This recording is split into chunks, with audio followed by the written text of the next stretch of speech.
Good morning, everyone. I'm very happy to see you all here this morning, and I would delighted to be able to let you know that we have Tricia Robertson joining us this morning. Tricia is the former president of the Scottish Society for Psychical Research. She has amassed 35 years of more experience in the area of psychical research and spiritualism and mediumship and phenomena of all sorts.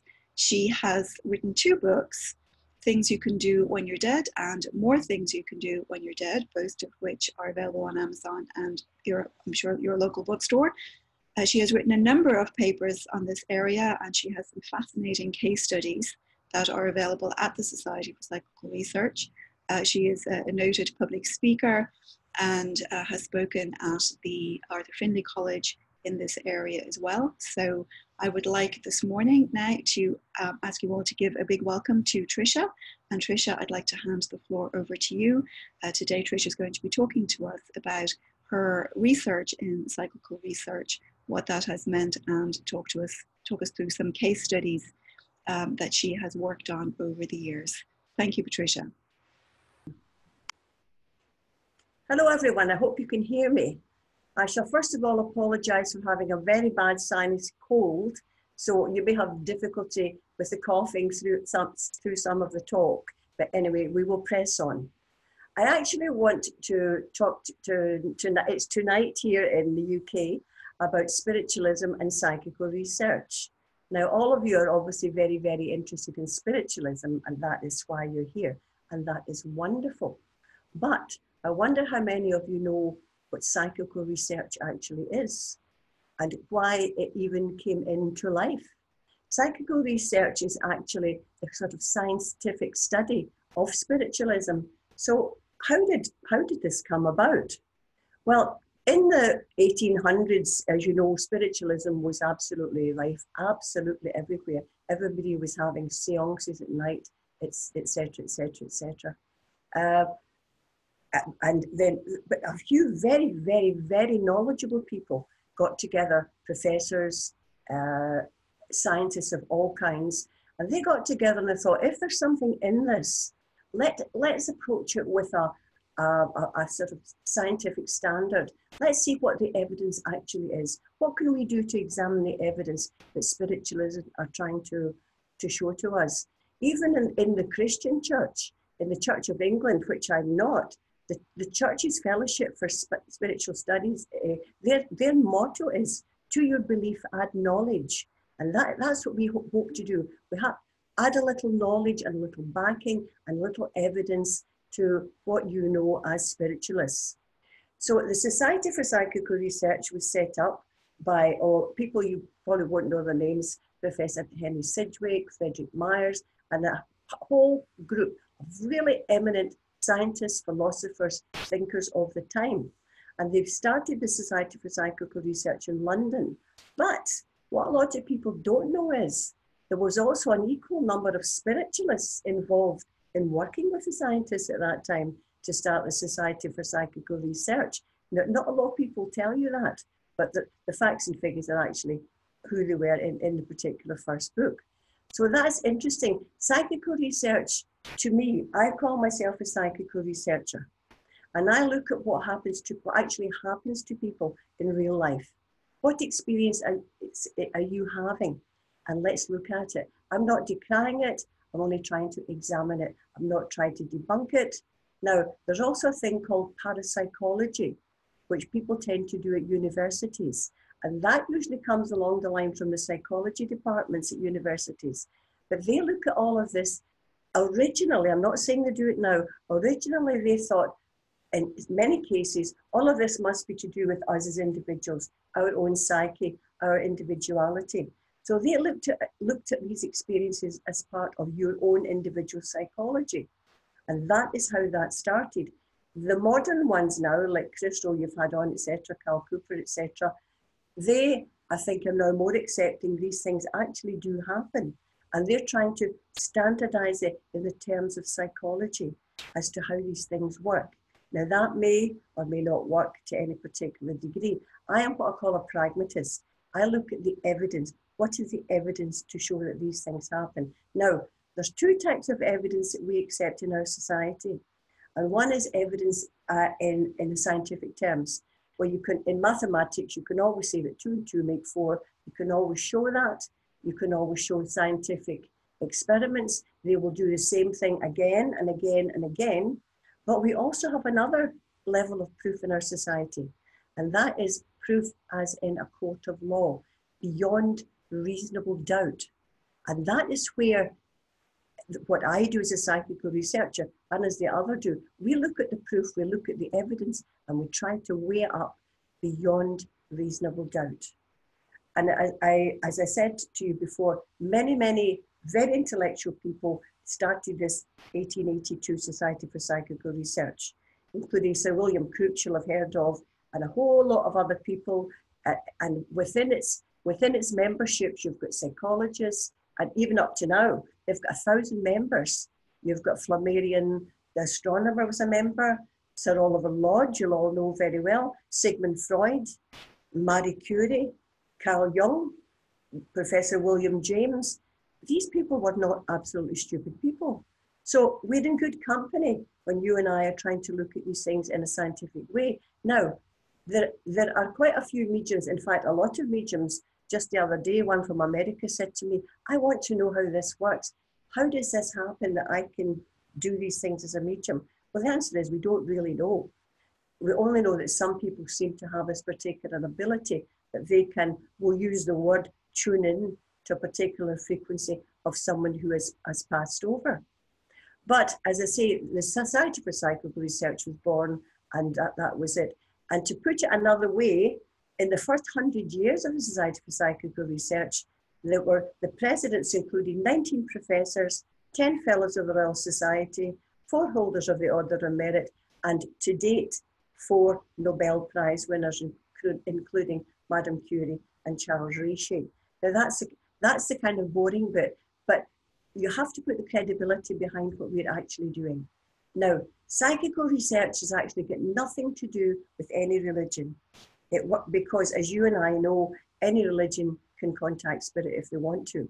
So it's not a religious thing at all. It's pragmatic. We're looking at it from the outside. But we do not decry anybody's belief. If you would do it in a religious context, then that is absolutely fine. Now, there's a wealth of evidence out there for survival after physical death for people who care to look for it. But some people offer an opinion that these things can't happen out of ignorance. They will not actually look at the evidence, and I call that prejudiced. And now we still, up to this day, all these years later, we still suffer from prejudice with all of these things. But what excites me about these things, I started with a kind of null hypothesis. I had no religious belief really whatsoever. I did not believe it, but I didn't particularly believe it. I wasn't really that bothered. But out of an intellectual interest, no sadness, no wish to believe, I started to look into the claims of spiritualism. And I did that simply by going along to spiritualist churches, listening to what they had to say, and then through time realizing, well, if there's something in this, I want to find out more about it. And as you all probably know, nothing happens in spirit without them up there having a hand in it. And we're absolutely sure it was them up there that made Professor Archie Roy and myself meet together, and the two of us worked together in this line for many, many years, conducting experiments on mediums, going to cases, poltergeist, mediumship, all the rest of it. And we have 3 published papers in journals, which are very well accepted worldwide.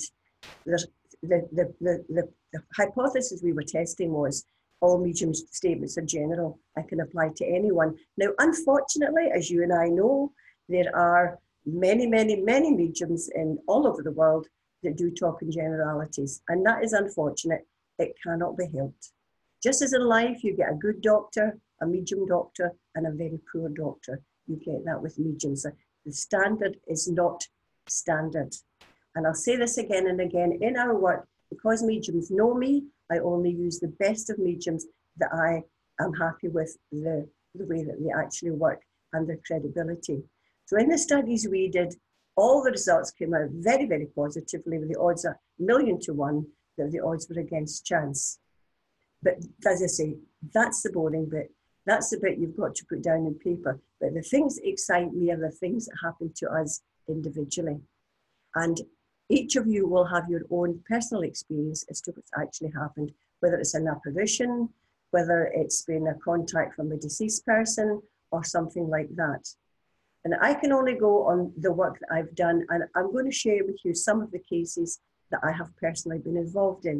Excuse me while I have a drink. We'll see how long my throat lasts.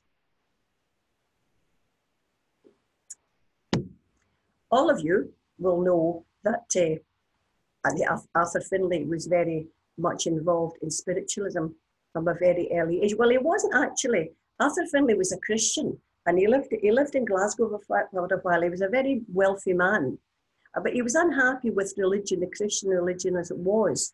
So he went around various churches trying to find something that resonated with him as to life after death. He couldn't find it. He went to a spiritualist church in Glasgow, I don't know which one, and it wasn't very good. But as he came out, someone said to him, you should go and sit with the medium John Sloan in Glasgow. He's a very, very nice, ordinary man. Now, that was Arthur Findlay's turning point. That's really where the Arthur Findlay College stems from, and spiritualism as you know it today. Arthur Findlay went to see John Sloan, a very modest man, a physical medium, materialization medium, a direct voice medium, and Arthur Findlay, in all of the sittings, I think he had 106 sittings or something like that, with John Sloan, was utterly and totally convinced of the reality of life after death. Arthur Findlay, probably like a lot of us, once you discover that these things are real, it doesn't usually do your family life any good at all. There's always a bit of unrest within the family, and see people smiling because we've all been there. Arthur Findlay actually he parted from his family. He was very, very wealthy, as you know, and he bought Stansted Hall. But everybody thought he'd gone absolutely nuts, believing in the spiritualist stuff. And that is where Arthur Findlay set up the college, as I'm trying to do, and you're trying to do, to tell the people out there in the street, death is not the end. And he stood by his principles, and that is where the Arthur Findlay College and spiritualism comes from. There was, I found out quite recently, a Glasgow Society for Psychical Research, and the president was Arthur Findlay. So there's another connection between psychical research and spiritualism. Your very own Arthur Findlay, head of Stansted Hall, who was interested in promoting psychic science, as he called it. And that is hopefully what Stansted Hall is still all about and trying to do today, to find a better understanding of what's actually happening. So that's a little bit of background where spiritualism and psychical research came into being. People like myself, Professor Roy, Professor David Fontana, all of these people that I know, we all do the same thing. You've now got Professor Chris Rowe, you've got a lot of young ones coming out from England, from Northampton, studying these things as well. Now, on a lighter note, that may not be a lighter note for you, the things that convince me mostly are my own particular experiences and cases, which I will share with you. Some you will laugh at, some you may not laugh at. And I have to say right now, I don't know how sensitive you are about this, Karen. In psychical research, when you go to people's cases, sometimes there's a few swear words come into it and something happens. So I'll try to moderate that as much as possible. Now, where shall I start with my cases? And we also have to be very, very careful not to label things too quickly. We're all very guilty of saying, well, that happened, it must be that.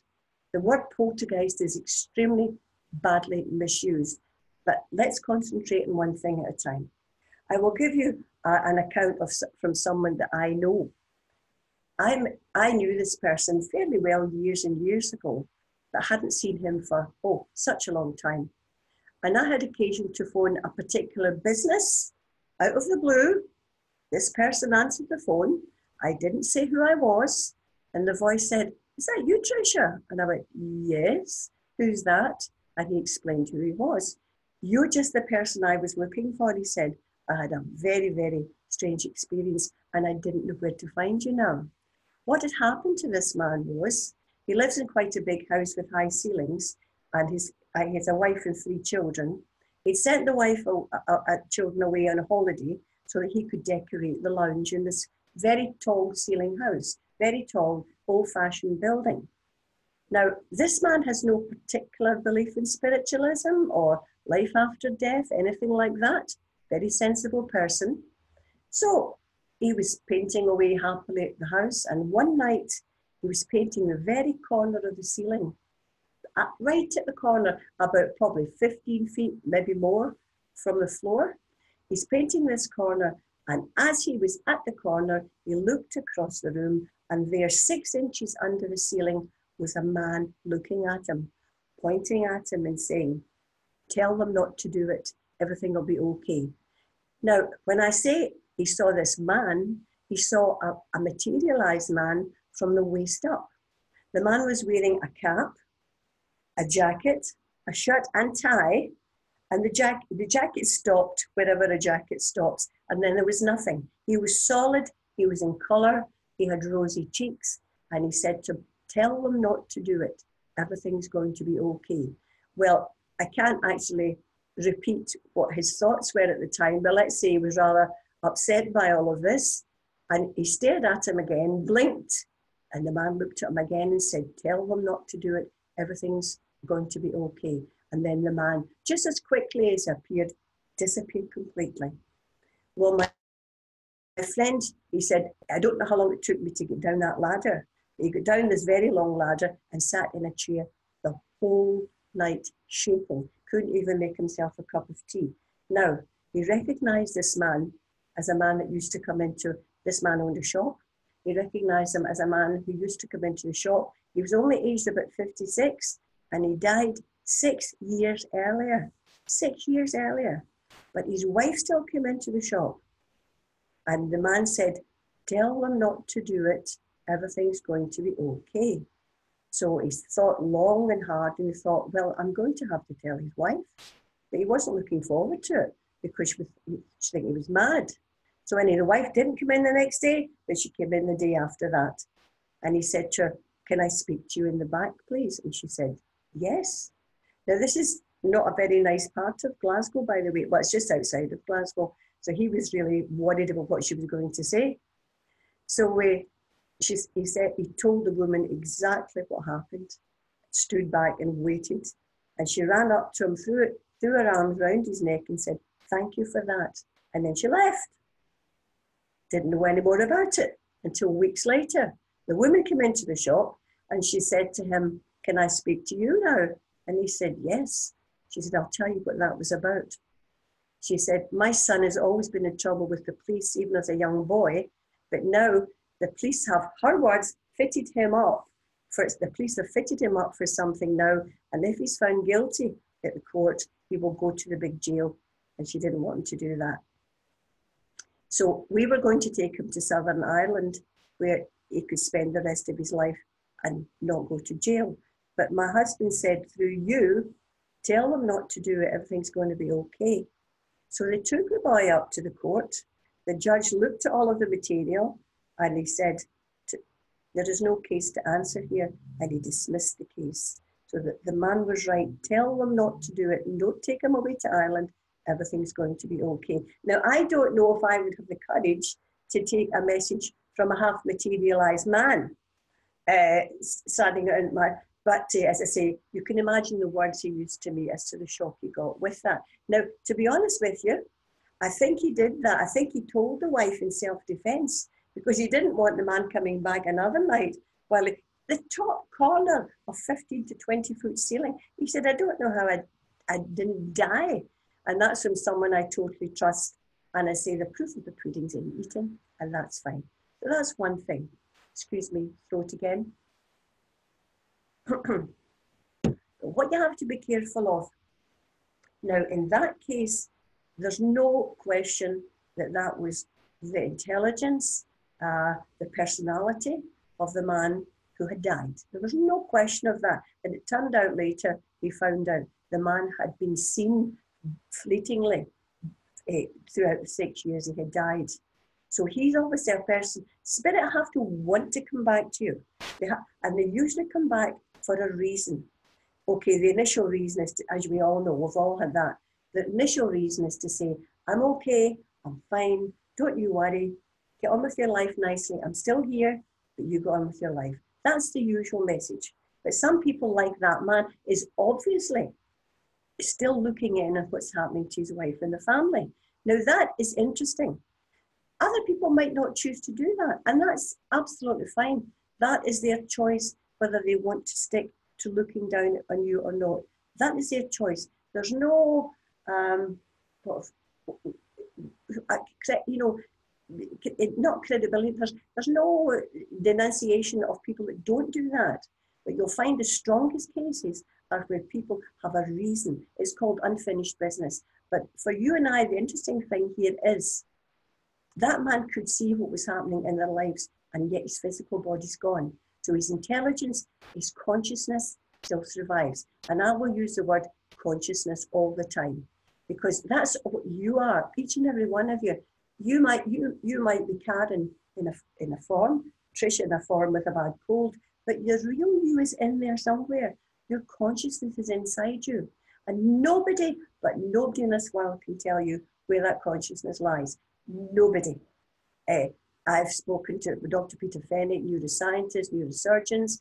Nobody can tell you where your consciousness lies. They may have an opinion, but nobody actually knows. So your guess is as good as mine. But that thing, you want to call it consciousness, you want to call it spirit, the consciousness lies in your spirit, that's absolutely fine. But going back to the man, that was definitely a spirit person that came by and gave what we call veridical information to a person. Brilliant, no problem at all.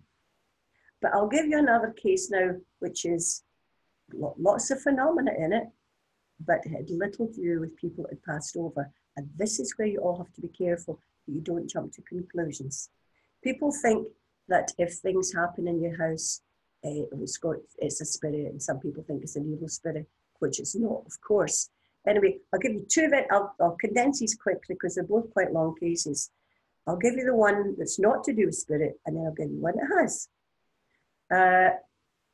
Actually, Professor Roy got the call at Glasgow University to this family in Fife that were having a real poltergeist activity in their house.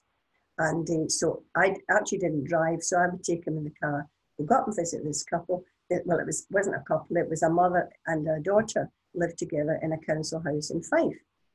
Very nice people, not a problem at all. I don't know where the husband was, it doesn't matter. The girl was 13 and mum had just got a new boyfriend, but the girl and her mum had been very, very close before. But now every weekend the mother would send the girl to live with her grandmother a mile down the road while the boyfriend stayed at the house, excuse me. Now, it transpired that as time went on, every weekend when the girl went to stay in the grandmother's house, there would be the most enormous set of poltergeist activity. Absolutely enormous. Now, what we did was we told them to put a tape recorder under the bed and record anything that was happening there, because most of the activity was happening in the bedroom, because the 13-year-old girl had to stay in the same bed as her 18-year-old grandmother. And what was happening was when they went to bed at night, the whole bed would shake. You could hear the bed moving. There was this enormous noise, like a poltergeist lash from the bed head. If you can imagine, I've got a whip and I'm hitting a wall, it makes a certain sound. But this sound comes as if it's coming out of the bed head and not going into it. It's very weird. It's like an explosion of energy rather than an application of energy. So what we did was we got the recordings, which are very, very, very, very clear, apart from the fact that the grandmother didn't quite get the idea there was a tape recorder under the bed. And occasionally she would come out with some choice language and the girl would try and keep her quiet. Now, clear as day, you can hear the poltergeist, you can hear the energy release coming from the wall, you can hear the bed shaking on the floor, and you can hear things falling all over the place. Now, before we had got there, one weekend to try and get some sleep, they had got 3 of the men in their family to come down and sit in the lounge while they were in the bedroom to try and get some peace. And when the bed started shaking, these three men would come down and hold down the end of the bed, and it made not one jot of difference to the movement in the bed, which only shows us once again that these things are happening in a different reality. Call it a quantum reality if you like, definitely a different reality to what we have, because their physical power made no difference whatsoever. Anyway, back to the tape recorder. Now, if you actually hear this, it's really loud, this crack. So you would hear the girl sort of going, oh, screaming, and the granny was going, oh, and every time you heard this crack coming at the bottom of the bed, the granny in a very deep voice would say, oh, you bastard. She would say it every time it cracked, and the girl would laugh and say, Granny, don't talk about that. There's a tape recorder. And the granny would say, tape recorder? What effing tape recorder? It was like a comedy term, but there's no doubt about it that these things were happening. And the other thing that happened when the girl went back to her own house, which is what prompted the mother to come to us in the first place, every time the girl walked into her own bedroom in her own house, there'd be a crack like thunder, and the walls would shake in the house. As she stepped into her room, it was like crack, as if the walls would shake. Now, the woman went to every church in her area, Protestant, Catholic, you name it, get people to come and try and stop this, because everybody thinks it's demonic. And of course, it made not one bit of difference whatsoever. In fact, they were Scottish, but she got a Church of England bishop, a priest out. And he came and blessed the house, and he said, you should be all right now. And the mother said, what happens if we're not? And he said, oh, I'll need to talk to the bishop. So he made to leave. And as he was going down the garden path, she called him back and she said, I want you to come back and go in the room with the girl again and see if it happens again. So the two of them walked into the room. The minute they walked into the room, the noise like lightning started and the wall started to shake. And the priest was last seen walking down the garden path, running away, shouting, I'll need to call the bishop. Of course, he never came back. So that's when they call us psychical researchers in. So anyway, it didn't take a genius for me to work out eventually that the girl had hidden resentment about her being put out every weekend to live with the granny. And in some way, this resentment was coming subconsciously, not consciously, but subconsciously from her, and in a way creating these events. Now, it sounds crazy, but it's true. And you'll find most of these things that are not connected with spirit have all to do with a negative emotion within a particular person. And it's always like resentment, hatred, jealousy, anger that produces these things. Now, none of us have a clue how that works. I can only tell you it does work. Because I had a word with the girl in private and the mother in private, and I suggested that they have a lot of time together every day of the week. Before they go to bed, they sit and do a 10-minute hand-holding meditation, which I made up for them to do a colour meditation. And I suggested that as time went on, this phenomena would get less and less until it eventually disappeared, maybe in 2 weeks or so, something like that. Now, I never mentioned it was coming from them. I never mentioned it at all. There were lots of witnesses to this. It wasn't just us saying so. But what I did do was give the girl and her mother lots of time together every night. And it seemed to work. 2 weeks later, Professor Roy got a phone call to say the phenomena were getting less and less, and they'd stop now. In actual fact, she'd also get rid of the boyfriend. So it had nothing to do with spirit. It was just the tension and the resentment and the negative emotion coming from the girl. Now, the other one I'm going to tell you about did have a spiritual connotation. This was a young couple that lived just outside of Glasgow, a brand new house, absolutely brand new. Nobody had ever lived in it before, and they were getting phenomena. So the husband was a very tall guy, over 6 feet. The girl was a very, very slight little girl, and they had a baby in the house of 6 months old.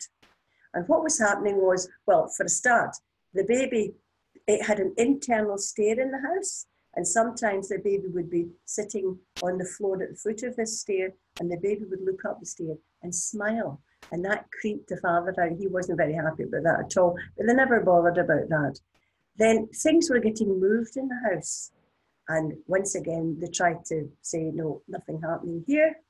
And then one night, the night before they called us, the big one happened. When a baby is born, it was a baby boy, in the corner of the room, there was no windows or anything like that, was a whole pile of toys was bought and a big long helium balloon, which had been bought for this child. The mum and dad were sitting watching television, quietly obviously, and they heard this noise coming from the corner where the toys were. And they heard this noise like a wind up, like, and one of the cars came out the corner and ran across the floor. It was a wooden floor right in front of them.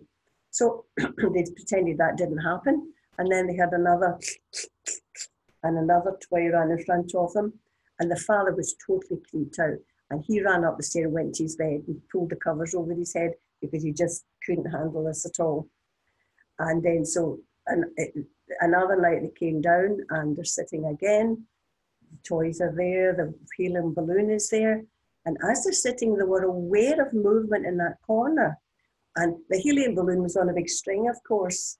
And as they looked, the helium balloon was turning like slowly, slowly, getting faster, faster and faster. And every time it described a circle, there'd be a white light pulsating across the top of it. So the father it was a blue light actually, which is quite interesting. This blue light was pulsating in rotation with the helium balloon. And the father again was totally freaked. And that's when they sent for us. So when you get there, you've got to find out exactly what's happening, you know, with the family situation. And it turned out that the girl's mother, now the girl was young, the girl's mother had died before the baby was born.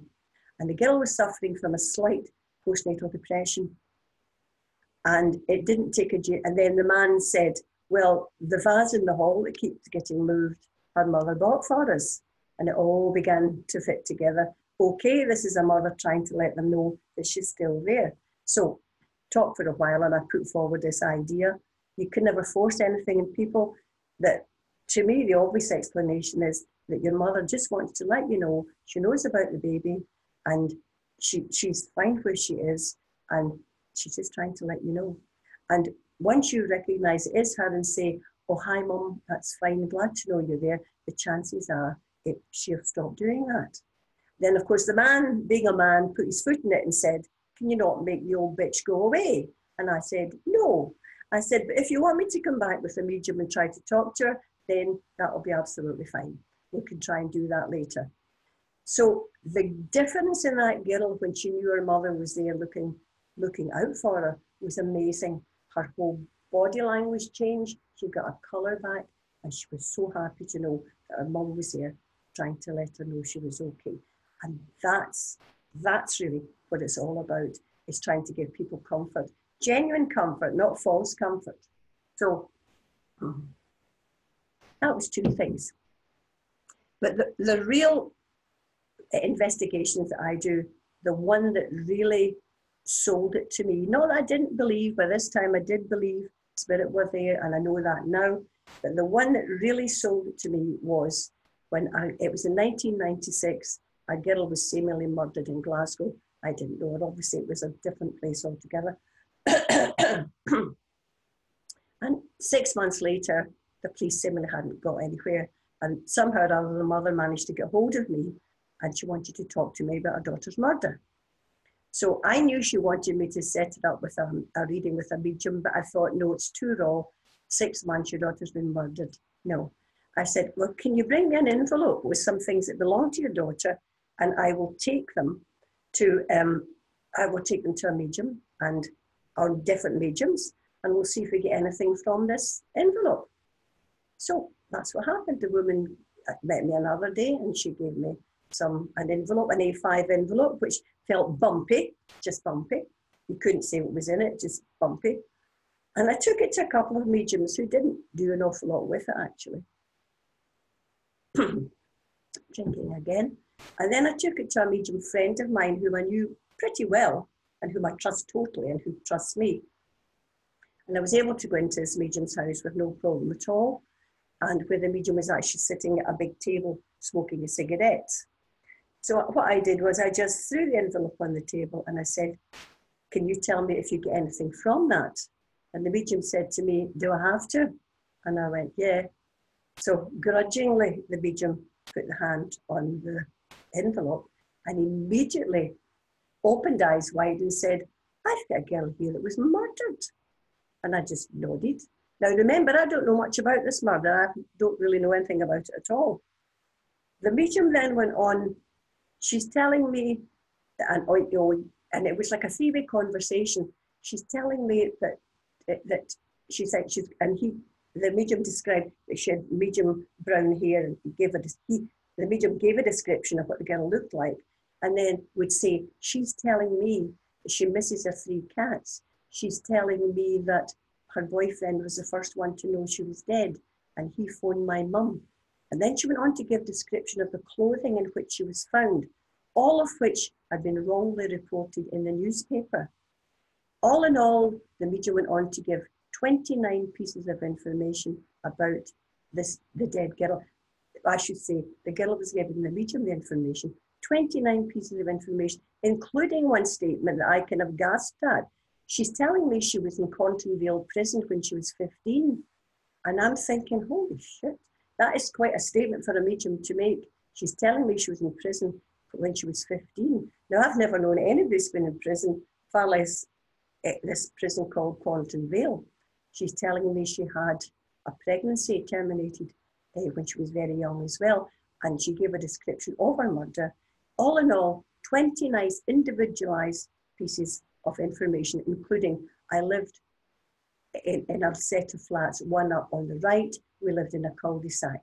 So you've got all these specific pieces of information regarding this girl who the medium doesn't know, and I don't know, and all I could do was record it all and then make a note of it all, of course. And then I went back, I made an arrangement to go back and see the mother another day. Well, the other thing she said was, my mum has moved my photograph from the mantelpiece to the top of the television today. Okay, I noted all that down as well. So I made an arrangement to meet the mother in her own house 2 days later. So 2 days later, I go to this house that I've never been in before in my whole life. The first thing I noticed when I walked in was there was a photograph of a girl on top of the television. And I said, oh, is that your daughter? She said, yes. She said, I just moved a photograph there 2 days ago, which was exactly the time that the medium and I were speaking. And I thought, okay, fine. Now, I have no idea if this information the medium's given me is true or not. And I've got all these things to come, like jail and pregnancies and murder and all that. And I'm thinking, good God, you know. So anyway, I said, I'm going to read you everything I'm going to read you the things the medium have said. And all I want you to say is if it's true or if it's not true. There's no half-truths. It's either right or it's wrong, because I'm that kind of person. So I started off with, you know, she had medium length brown hair, about her tattoos, about the boyfriend was the first one to know she died, the photograph had been moved, she lived one up on the right-hand side in a cul-de-sac, she had 3 cats, all of that. Now, I chickened out. I did not ask the mother about the pregnancy termination, because I thought it's bad enough your daughter was murdered, maybe you didn't know she'd a pregnancy termination. I didn't mention that, and I didn't give 3 descriptions of her actual murder. I didn't do that. But let me just say that 22 pieces of information I gave the woman. I kept the rest to myself. Were 100% correct. And that actually blew me away, because the medium had no knowledge of this. I had no knowledge of it. And all of this was coming from contents in a small brown envelope. And that's the one that totally sold me into mediumship. You can take your materializations, you can take your direct voice. That was the one. That is what I'm all about. It's evidence to help you and I realize there is evidence for life after death, and that we're not just stupid, gullible fools who have lost our marbles. Incidentally, I want to say to you, Sir William Crookes, in the early days, he used to go and visit a woman called Florence Cook. And she was a trance medium, a materialization medium. And when Florence Cook went into trance, her body would change and her hands would become long and thin with beautifully polished and manicured nails. She would become thinner and taller. And then this materialized shape would come into the room. This is where there's no need to sit in the dark for materialization. A small light is just as good. She would walk round and talk to the sitters. And Professor William Crookes visited regularly this materialization seance and was absolutely convinced that these things happened because not only of what he could see, but what he could hear, with the evidence, excuse me. Now, the skeptics at the time did what they always do. They tried to fling mud at him. They tried to say, oh, William Crookes was in love with the materialized figure Katie King. She was a beautiful young girl. But what they don't tell you is William Crookes took his wife with him to every single seance. His wife was beside him. So she must have been in love with Katie King as well. It's just absolute nonsense. And this is what we're up against. But the truth is out there, folks. It really is. And the evidence is there if you look for it. There's also lots and lots of good evidence. There's lots of bad mediums. We know that. And that's a fight that we have in our hands. We always have to stick to the good ones, the highest and the best in all. And hopefully, eventually, we might help more and more people to understand that death is not the end. And I hope that spiritualism and psychical research will continue to work together. Now, my throat is actually going, so I think we better stop and take some questions, if that's all right, Karen. Yes, that's fantastic. Thank you, Tricia. Fascinating talk as well.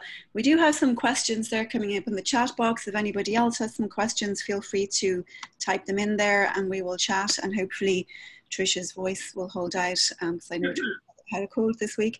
But before we start, there's a couple of things, Tricia, I just wanted to ask you in terms of the science about this. Some of those cases that you talked about, of course, are really fascinating and fantastic examples of the continuity of existence and the continuity of communication. Can you talk a little bit about, when somebody comes to you, particularly, when you're, say, with the Society for Psychical Research, or when you're trying to apply those tools and that sort of thinking to these phenomena, what's the process by which you go about sort of address the case to decide if it's a legitimate case, or, like you say, just a case of, emotional energy or psychic energy, and there's no actual spirit communication there? Is there a scale or a set of a process by which, that you use to determine these things? Actually, no, it's very, very difficult. Each case, like every reporting of any phenomena, has to be dealt with entirely on its own. The short answer to that is no.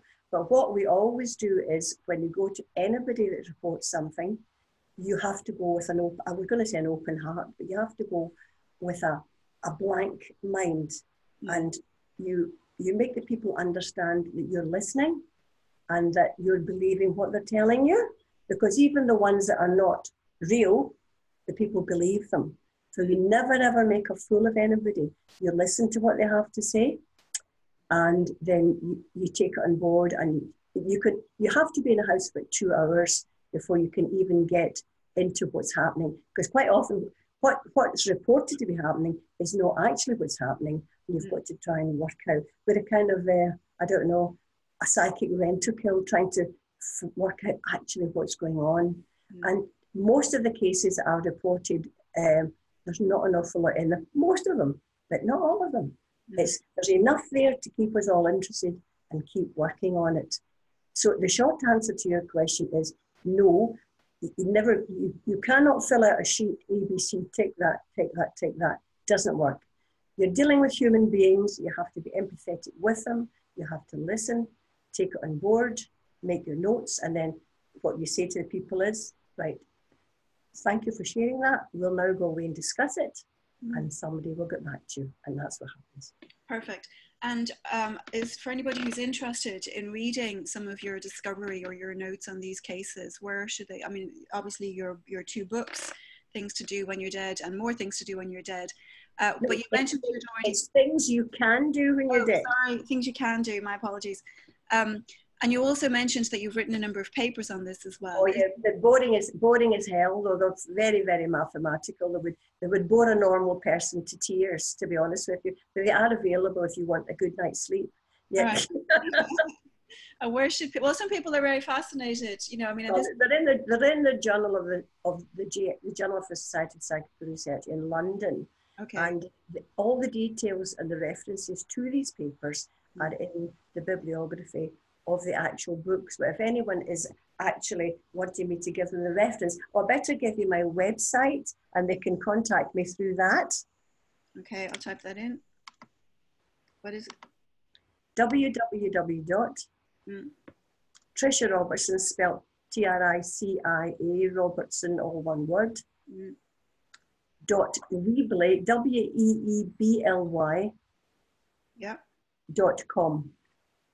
All right, so I've put that in the chat box, everybody. That's it, TriciaRobertson.weeb. Yeah, if anyone wants me to give them references, it saves boring other people as well. But believe me, they're excellent papers. They're done in 3 parts. The first part, you've heard the old saying, if you want to make hair soup, first of all, you have to catch a hare. So we're going to look at this thing called mediumship. Does it exist at all? So the first paper is Archie and I. It's our first attempt at seeing if there's anything in mediumship, which we did. I can't remember the number of sessions we did. It was a lot anyway.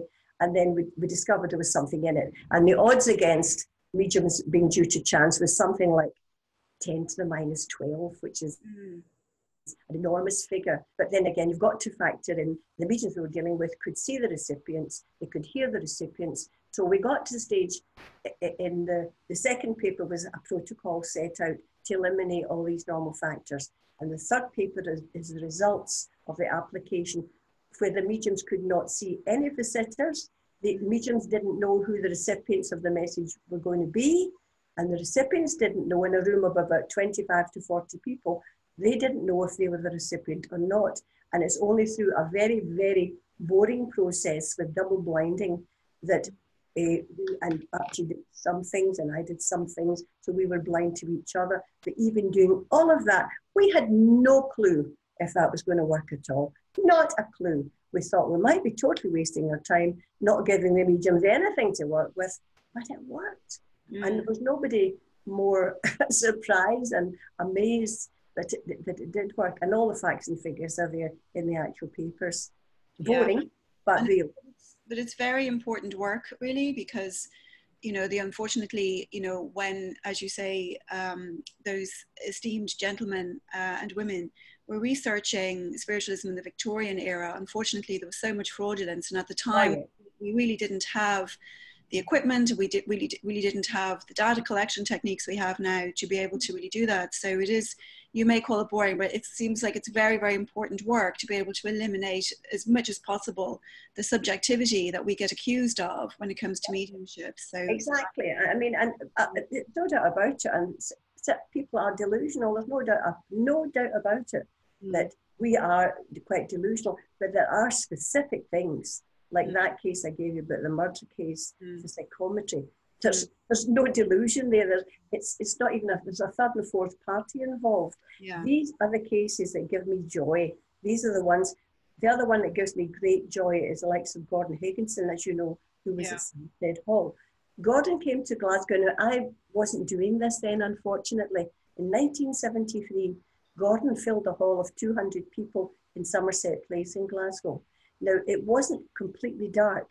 The curtains were drawn over, but there were shards of light coming in the side. So you could actually make out shapes on the platform. And I have now spoken to 6 people who were at that materialization meeting. And each one of them give individually, separately, the exact same account of everything that happened. And one of the people it happened to is someone whom I now know, a lady called Diane Mitchell. She's an accountant, and she went along to this because she didn't believe it. And she was there very early, so she could sit right in the front row. It's a high platform in Somerset Place, where she was sitting, where her eyes were in level with the platform where Gordon was sitting in the cabinet. and the proceedings started, usual hymn, a prayer, all that sort of thing. And as Diane watched intently, she began to see this white smoke, as she called it, coming out from under the cabinet and then coming over, building up into a figure. And in materialization, like Gordon's, you only build up enough for you to recognize. And in Gordon's case, it was just a dress, and then there was a head and an arm. And as the figure, it moved across the platform, and it looked straight at Diane, and it was her father, and he said, "Where's Flo?" And that was his nickname for her mother. Now, once again, she nearly wet herself. And then when he was finished with her, it puddled down, the energies went down to the floor, moved along, then came up to be another figure. And I have at least 6 people who could see the whole thing from their own perspective in this long hall. And there's absolutely no doubt that that happened. There was no jiggery-pokery. There was no people taking other people's names coming in the door. Gordon was English, and this was a Glasgow audience. And that happened again and again. I was giving this talk, well, slightly like it, in another place called Stirling a couple of years ago. And a lady came up at the end and she said to me, "I would like to tell you, I was at that meeting and everything you said is absolutely true." Now, these are things that give me great joy, great joy. I do not want to be deluded, but I love it when the evidence works out. Yeah, and that's very good. It's good, you know, when we have people, I think it's very important that we have people who are very discerning and exactly don't want to be deluded, but are open and open-minded enough to be able to actually try to conduct some legitimate tests and experiments of it. I actually do have another question, but I'm going to keep it till the end if we have time, because I do want to go to the room because a few people asked questions in there. Now, Neil had asked about smoking in the spirit world. He said, "I'm not a smoker, but my mum came back and said she was not allowed to smoke in the spirit world." And, you know, another duo he worked with said the same thing. So have you ever come across this at all? I've come across both. And this is a problem with the next dimension.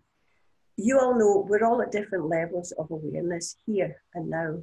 And when you pass over, the people there are all at a different level. I'll call it of growth, whatever this growth is, I'm not terribly sure. But if you're at a slightly lower level, you can do what you like. You can have a smoke, you can have a drink, I believe you can have sex. If you're at that, so the first, I wouldn't call it a lower level, that's not right to say that, but at your first level. And as things go on and you progress and you become lighter in your consciousness or more aware in your consciousness, then we get to the stage where your advisors will say, "Well, now you don't really need to do that anymore. You've got other things to do." So, Neil, both are correct. So I would say your mum's in a slightly higher elevated position. You might not like it, but that's what happens.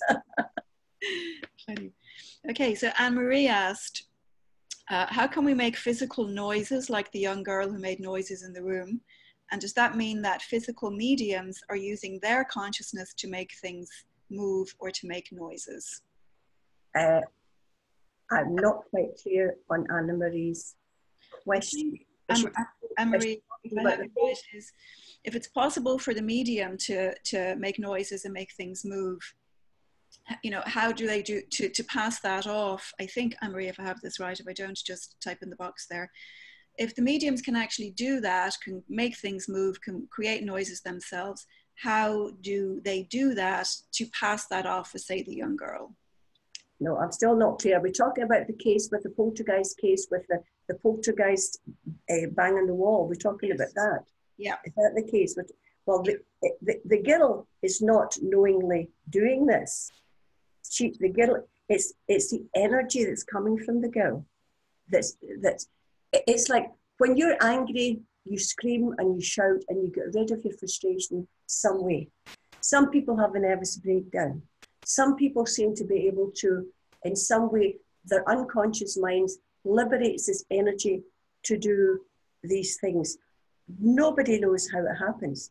But I'm really, it's not the conscious mind that are making things move or the noises in the poltergeist cases.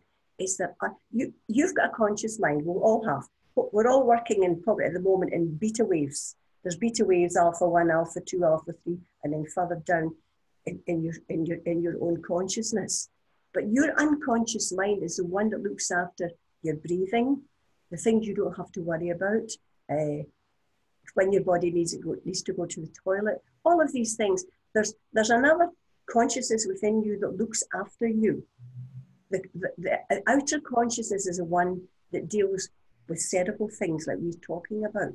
But your subconscious is actually a cleverer creature than your conscious.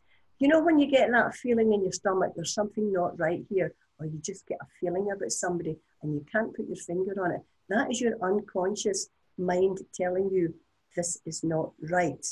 I'm still not clear what Anne-Marie's... What she's asking is it possible, therefore, to turn something like energy, like that poltergeist energy, to sort of, presumably, transmute that into something that actually can have a solid physical effect? Is that what you're... Yeah. Oh, yes, absolutely, absolutely. But it doesn't need to have anything to do with spirit. Yeah. But then again, you can have it when it has to do with spirit. So it's all very confusing. Nobody said this was easy. Well, it sounds from what you're saying is that it's involuntary. So it's not like we can sit and decide ourselves that we're going to start making a racket on the other side of the room. That is something that is very, very intensely coming from somewhere in us to do that in an unconscious way. Yes. Okay. It's like, do you know what it is? It's a cry for help. Mm. And once you can identify what's really inside them. There was another one, I'll give you a very quick one before my voice gives up. Let me try, how can I put this? It was years ago, it was at Glasgow University.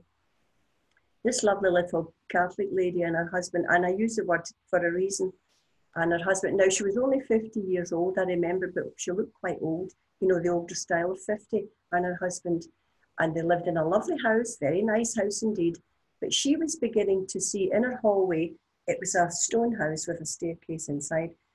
In the hallway, she was beginning to see these black furry animals running about the hallway. And the husband couldn't see anything at all. Anyway, he didn't believe her, so they came to see us. And they spoke about it for about 2 hours. And Archie and I didn't have a clue as to what was going on here, because we knew the lady was a genuine person. We knew she wasn't a nut. And then suddenly, and you'll have found this yourself, sometimes you get words that you don't actually speak. And somebody must have given me the words or spoken through me to say to her, I heard myself saying, and what happened to you in March this year to cause you such resentment? And the other half of my mind is saying, what are you talking about, Tricia? And she looked at me and she went, no, nothing. She said, no, I'm not resentful about anything. And I thought, what are you talking about? And then she went, oh, yes, I am. She said, in March this year, she said, when I was a baby, my father left my mother and I, and he went to Canada and left us on our own. And I got a call, and remember she's 50. I got a call in March this year to tell me, hello, you don't know me, but I'm so-and-so, whatever. She said, my father is your father, and your father has just died, and you're not going to get a penny. She said, and he's a millionaire. And she said, I didn't think I was resentful, but I am. And then the floodgates opened and she started to cry. And then she was a very devout Catholic, that's why I said it. And she said, oh dear, she said, I feel as if I've let my God down. And I said, no, you haven't. I said, now you recognise that. I said, if you keep feeling like that, well, that's up to you. I said, but you haven't. Now you know you had that resentment, let it go. And what happened from that night onwards? No more black animals. We're weird creatures. We're very weird creatures as human beings. We really are. Yeah. So Paul has a question. He wants to know, what's your take on reincarnation? Well, there's enough evidence to show that at least some people are reincarnated. The best cases are the cases from Professor... The University of Virginia have studied this for 40 years, and they've got over 3,000 cases of children who remember a previous life. Now, once again, we have to divide this. Was it Paul, you said? Yeah. Paul. Yeah. Okay. We have to divide this. You've got people who remember a previous life when they're a child, right? These are the real genuine cases. If they can go back to where they were before and know where everything was, There's at least 3,000 of these cases, absolutely genuine, really can't be faulted. Then we have the reincarnation train, as I call it, where people want to go just for fun to be hypnotized to see who they were in a former life. That's a different thing altogether. When you open up your psyche in some way, then you've got your imagination, you've got wishful thinking, you've got all of these things that come in. I'm not saying that that never works. I am not saying that. So don't send me bad letters, hypnotists. But I'm saying, what I'm saying is the best cases of ostensible reincarnation are children who, from when they can speak, don't speak of a former life. There's one case, I think I've got it in one of the books, of a little boy, Jay Greenberg, from when he was 2. Now, normally when babies speak, they say mama, dada, whatever. His first word was cello. And the parents thought, that's weird. Both of them were artists, but they were not musical. And from when he could speak, he kept saying cello, cello. And even when he started drawing, he would draw a cello. And he was so on about this cello when he was about 4 or 5, something like that. The dad took him to a music shop and bought him a miniature cello. And he picked the cello up and he could play it from day one. Anyway, that all panned out. It was a sort of, a former life thing. So there are certainly cases that show at least some people have been here before. Quite a lot of these cases, the ones you could say were absolutely genuine, are where there was a life cut short when the person died at quite a young age. Say, for example, just say the universe allows us to live to we're 70. Say you have to live to you're 70. But for some reason, something quirky happens and you die when you're 9. Well, you've still got another 61 years to go. And it appears to me, and I might be totally wrong, that the best cases of actual reincarnation are from people who've had their life cut short. It's as if they've been allowed that time back to learn whatever lesson that we have to learn when we're actually here. That's all I can say. But there's certainly some very, very good cases that would point to the fact that reincarnation can occur. Whether it happens for everyone, I couldn't possibly say. Good, interesting. Question from Neil. This is, I think, more of a mediumship question than probably a psychological research question, but he's saying his partner's father came through and gave his own father's name, which they checked and learned that that name was not what was on his birth certificate. So he's wondering, was it really the father coming through, or maybe a distortion, or maybe the birth certificate is wrong? Do you want to comment on that first? Well, so the name the man gave was wrong. Is that what you're saying, Neil? The name was wrong. I'm not sure, Neil. You didn't specify how the partner's father came through. Did he come through a medium, or did he manifest, or how did he come through? Because if he came through a medium, a lot of the time, the reason why the name is wrong is because the medium got it wrong. But is this something you got directly from the partner's father? He came through a board with the Heavenly Voices duo. Okay, well, I have my own opinion on that, but Tricia, would you like to comment on that? It's very, very hard to say, Neil. It's like everything else. In days of yore, I believe, Ollie would be quite old, your partner's father's father.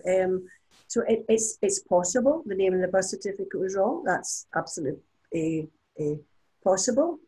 Or as Karen says, then there was an error in coming through through a board.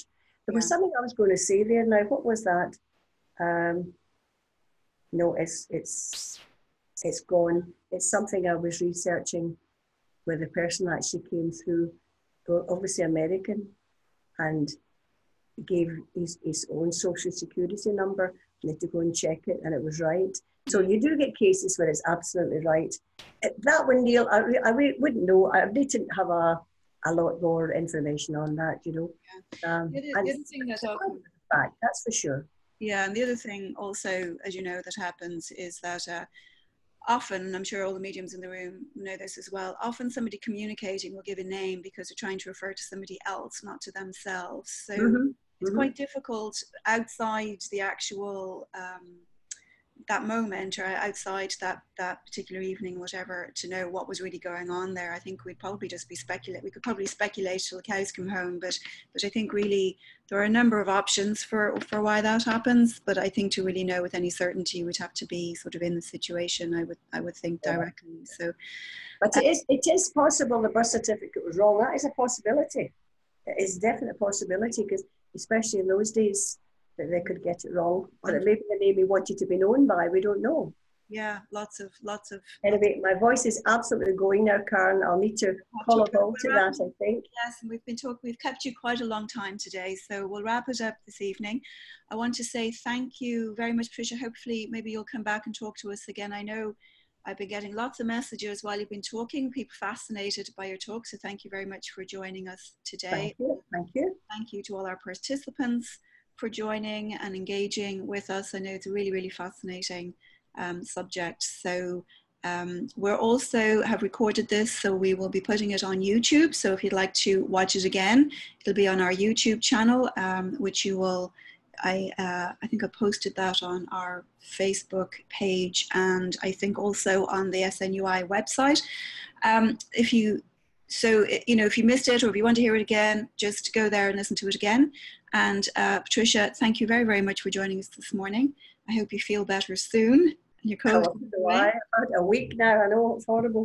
And again, just for everybody, if you're interested, Tricia has written 2 great books: Things You Can Do When You're Dead and More Things You Can Do When You're Dead. Both of them I know are available on Amazon. That's where I got my copy.